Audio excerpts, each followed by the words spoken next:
আসসালামু আলাইকুম। রুজাস নাহা মম চ্যানেলে আপনাদের সবাইকে স্বাগতম। আজকে আমি একটি স্যুপ রেসিপি নিয়ে এসেছি। প্রথমে আমি এদিকে দিয়েছি হালকা পরিমাণে তেল, তারপর একটু রসুন কুচি, পেঁয়াজ কুচি আর একটু লবণ, তারপর নাড়াচাড়া করে নিয়েছি।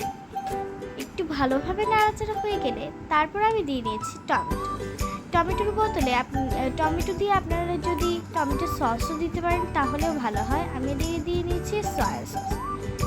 তারপর একটু নাড়াচাড়া করে আমি যখন একটু ঝোল হবে তখনই আমি দিয়ে নিব যতটুকু খাবো ততটুকু পরিমাণে পানি।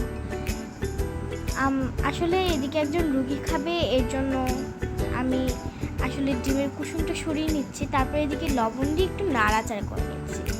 আর অন্য জায়গা দিয়ে আমি এখানে দিয়ে নিয়েছি বাটির মধ্যে কর্নফ্লাওয়ার। কর্নফ্লাওয়ারের মধ্যে পানি দিয়ে আমি অনেক নাড়াচাড়া করে নিয়েছি। নাড়াচাড়াটা ভালো করে হয়ে গেলে আমি এটাকে একটি পাতিলের মধ্যে আবার বাটির মধ্যে দিয়ে নিচ্ছি। পাত্রের মধ্যে আমি নাড়াচাড়া করে নিচ্ছি। কর্নফ্লাওয়ারটাকে নাড়াচাড়া করতে হবে। তারপর ডিমটা দিচ্ছি। ডিমটার বেলায় একটু দ্রুত নাড়াচাড়া করতে হবে, না হলে ডিমটা দলা পেকে যেতে পারে, ঝলসে হয়ে যেতে পারে। এই যে দেখছেন আমার স্যুপ হয়ে গেছে। আমি এদিকে ধনে পাতা দিয়ে নিচ্ছি।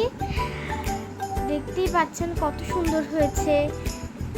আর এই যে আমার সার্ভ, আমি একটি বাটির মধ্যে সার্ভ করলাম।